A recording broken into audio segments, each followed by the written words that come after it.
What's up guys, Justin here with the CGEssentials.com, back with another Blender tool tutorial for you. So in today's video we're going to talk about the Extrude tool and how you can use it to take edges and faces and other things like that from 2D into 3D. So let's go ahead and just jump into it. So in its simplest sense, the Extrude tool takes edges, surfaces, or groups of surfaces and extrudes them into 3D. So it basically takes those shapes from 3D, from 2D, it moves them into 3D, and it keeps all of the adjusted edges tied to them. So probably the easiest way to demonstrate this is just to show you how it works. So what I'm going to do is I'm going to type in Shift A in order to add a mesh, and we're going to add a plane. And so a plane is basically made up of 4 sides and a face in the middle. And I'm going to move this off to the side a little bit. We'll move it up a little bit. But basically, the way that this works is in order to use the Extrude tool, you need to go into edit mode. So I've selected my plane. Now I'm going to hit the tab key in order to go into edit mode. And so you can either activate the Extrude tool by clicking over here, or also by tapping the E key. So if you select this and tap the E key, you're going to be able to extrude. And so generally when you extrude something, you're going to extrude it either up or down like this, so basically perpendicular to the object that you have selected. So that's not always the case. We'll talk about some other situations as well, but generally speaking, for something like this, if you select this face and tap the E key, this is going to allow us to extrude this upward. So you can see how it takes our flat shape and it makes a 3D shape out of that.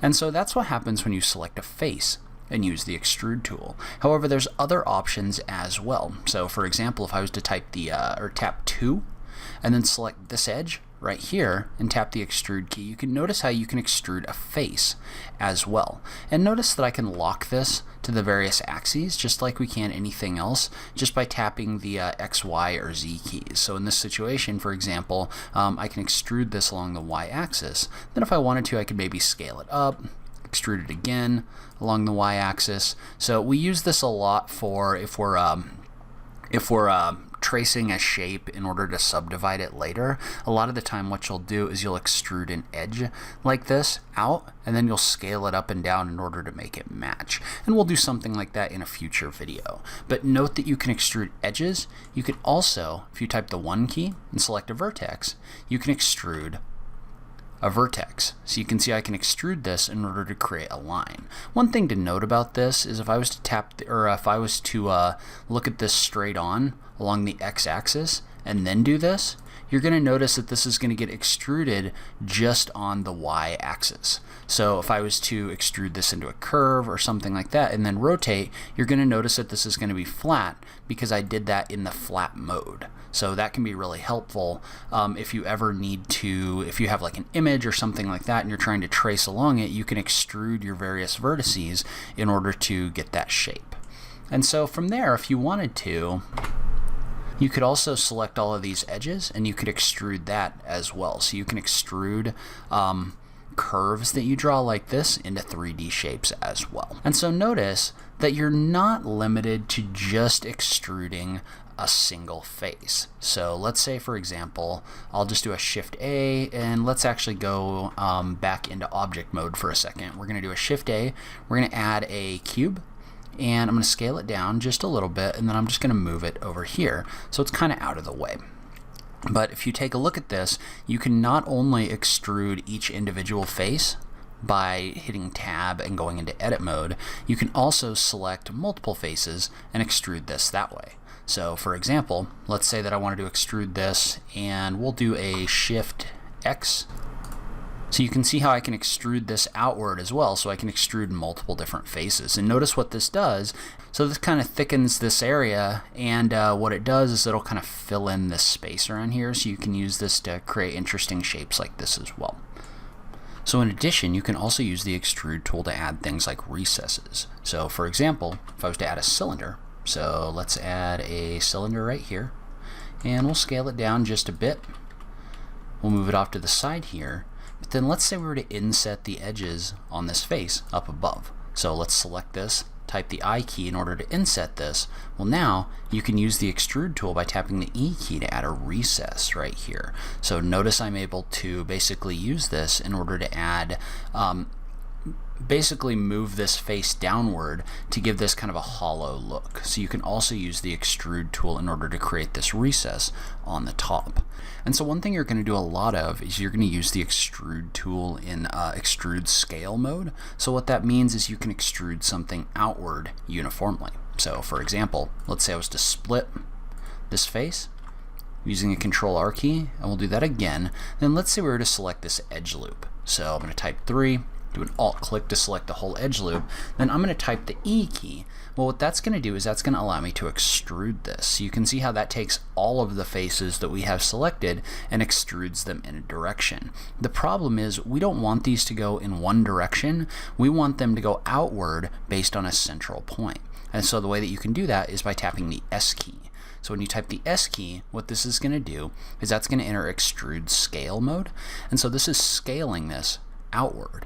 And so one thing you'll notice about this is when you do this, this is scaling this out but also up and down. Well, you can type the Shift Z key in order to lock this so that it only scales outward on the X and Y axes and not the Z axis. So now this is extruding this outward all the way around uniformly. So if I look at this from the top down, you can see how this extruded this out all the way around here. And so this really works for any kind of edge loop. So for example, if we were to, let's add a new object, we'll call it a UV sphere, and we'll move it over just a bit. But you could also come in here in edit mode and you could select multiple different edge loops. So I could do an Alt Shift click in order to select these edge loops. Then I could do the same thing where I type the E key to extrude them, then the S key to scale them, and then maybe a Shift Z in order to make them uniform. But notice how you can extrude scale these outward in order to create these uniform rings around this shape. So once you kind of get an idea of the way that that works, you can do a lot of interesting things with this. So for example, let's say I wanted to add a recess inside of my ring. So I could just add an edge loop here, add an edge loop here, whoops, and then do an Alt click to select these. I could extrude scale this inward in order to add a recess. So you can see how I can use that to not only extrude stuff outward, but also inward in order to create that recess. So you can also use the extrude scale mode in order to add recesses. So, so I know we talked about that over here, but let's say we were to do a Shift A to add a cube, and we were to scale this down, move it over, and let's say we were to add a couple edge loops real quick. So if we were to do a Control R to add an edge loop, and do a Control R to add another edge loop right here, well, you can use extrude scale mode in order to take these connected faces and extrude them inward. So the way that we would do that is we would type 3 to go into surface select mode and do a Shift click, and then we would do an E and then an S. That'll put us in extrude scale mode. So the only problem with the way that this worked is you can see how this was able to really quickly create this recess in here, but it kind of pinches these edges. So it's creating this extra material in here. And so the way that we can get around that, if we wanted this to just extrude straight back, is we could use another tool called extrude along normals. And so what extrude along normals would do is where the extrude tool in scale mode extrudes this all backward kind of uniformly. The extrude along normals, which you can find by clicking and holding right here and looking for this option, is going to extrude along the directions that are associated with the faces. And so you can actually see those surface normals by coming up here to the viewport overlays mode and clicking on this button right here. But basically you can see how these little blue marks are in here. Well, these are basically the directions perpendicular, or the direction that your faces are facing. So what this extrude along normals is going to do is that's going to extrude this inward perpendicular to the surface normals that you have in here. So notice how right down here you don't get any kind of pinching like you did before. This extruded this straight backward. So you can use this to extrude this inward along those surface normals, which again is another easy way to create a like a recess or something like that inside of your model.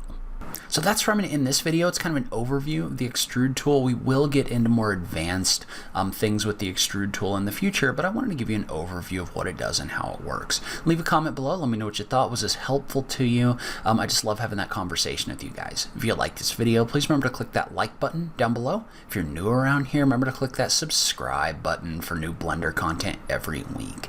As always, thank you so much for taking the time to watch this. I really appreciate it, and I will catch you in the next video. Thanks, guys.